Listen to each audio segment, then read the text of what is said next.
Good afternoon. My name is Drew Talley. I'm a senior business finance major with a minor in computer science from Richmond, Maryland.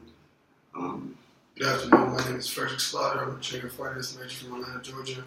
Good afternoon. My name is Jonathan Wade, business finance major from Brooklyn, New York. I'm a senior. Good afternoon. My name is Caleb Roberts. I'm a junior finance major from McDonough, Georgia. Good afternoon. My name is Ian Jackson, senior finance major from Nashville, Tennessee. And we're both with Wall Street, and today we'll be talking about our week 4 portfolio and trades. So to start off, this week was a little bit different. Today in class, this week in class, we were told on the spot to make 10 trades, either sells or buys, and then present about it. And so we thought that to best explain what happened in our portfolio this week was to explain what happened with those 10 trades and sales.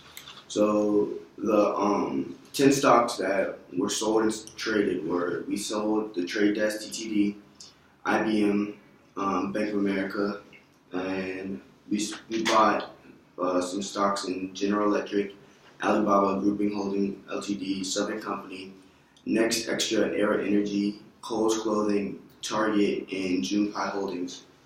With General Electric, we bought 50,000 shares of that.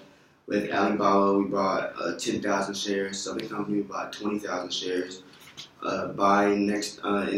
Next Extra Era Energy, we bought 15,000 shares. In Kohl's, we bought 10,000 shares. And in Target, we bought 10,000 shares. While in JP, we also bought 10,000 shares.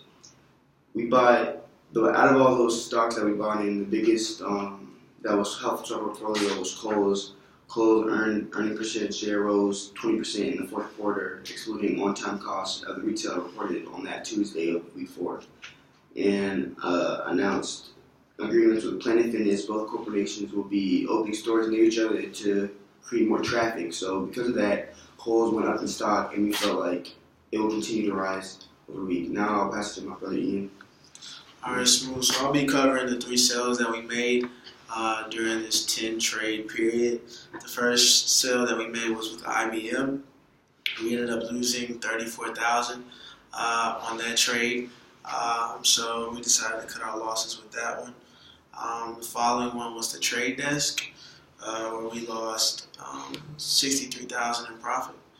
The last one was Bank of America, and so that one was $9,300 in profit loss. So each one was at least $9,000 loss from each of the companies, with more than $50,000 collectively, and that was one of the biggest reasons for the decrease in our portfolio value, our portfolio's value at the given time. So sales are definitely necessary in this process. You're going to have to cut your losses at some point. So that those 3 companies had to exit our portfolio because of losing percentages. Pass it over to the next person. So I'll be talking about some of the purchases that we made during that week or during that time period.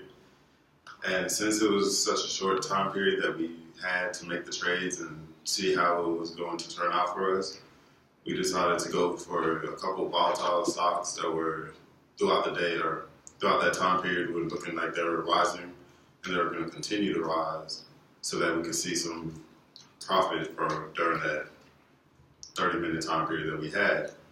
A couple of stocks that we bought was NEE and SO. We bought those because they were consistently on the rise at the time, and by the time we made the presentation, they kind of leveled off. So we saw a little profit from it, but it wasn't too much, nothing to really boost our portfolio. And we also bought shares in Alibaba. That turned out they were on the rise while we made the purchase, but they quickly went back down. So we did see a substantial loss in that. In the next weeks to come, we're going to discuss on if we should keep Alibaba, because they have, since we bought them, we haven't been seeing a profit since. So those were a couple things that we're going to be thinking about in the next weeks to come. And from there, I'll pass it on to the next. We also invested in Target and Japan's holding. We did 10,000 in Target and 10,000 in JP. The strategy behind it was that the news revealed that there was a good mix of technical and fundamental factors that went into the increase of JP volume.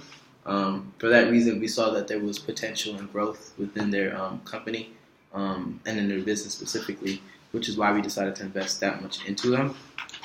For Target, there was a spike in their placement in the stock. They had undertaken rationalization of supply chain with the same-day delivery of in-store purchases. That was another reason why we invested in 10,000, because we saw that they can also have potential and room to grow. Another thing that we looked at during was the calculations. When we purchased, we had to complete a purchase price, a closing price, and then do the returns. We recognized that JP had the highest return amongst all the others that we bought with 0.19 versus with Target was making a 0.03%, which was still fairly well within the 10 minutes of when we invested in those companies. I'll pass it over. Good afternoon. Again, my name is Frederick. I'm just going to give an overall analysis of what our portfolio is doing right now. So around March 3rd, prior to March 3rd, we were pretty consistent as far as our portfolio value. Around March 3rd, we noticed a dip up until March 10th. And so we're steady on the increase, steady on the rise. Currently, our percentage of return is 1.87%. And our ETF return is currently 3.94%, with a portfolio value of over $101 million, and a buying power of over $120 million. So we stay on this positive slope track and continue with our current trading strategies. We should continue to increase. Just keeping a watch out for the different items we sold. We still, even though we sold a lot of Bank of America, we still hold a tiny piece of it. So hopefully we will see an increase in that stock as well. And we have faith in all of our stocks that we have purchased so far, and that they will increase and add value to our portfolio. Talk about the approach. Yeah, so part of the approach for our upcoming week is to analyze BB&T. We bought into it, and it hasn't been performing as we thought it would. So we're just going to analyze that, make a decision as a group about if we want to sell that stock off so it doesn't hurt our overall portfolio's value. We'll be analyzing some of the other stocks that have dipped down as well and try to keep the same aggressive approach that we pride ourselves on as the Wolves of Wall Street. But thank you for your time. Hope to bring you some even better results next week. And signing off, we are the Wolves of Wall Street. Thank you.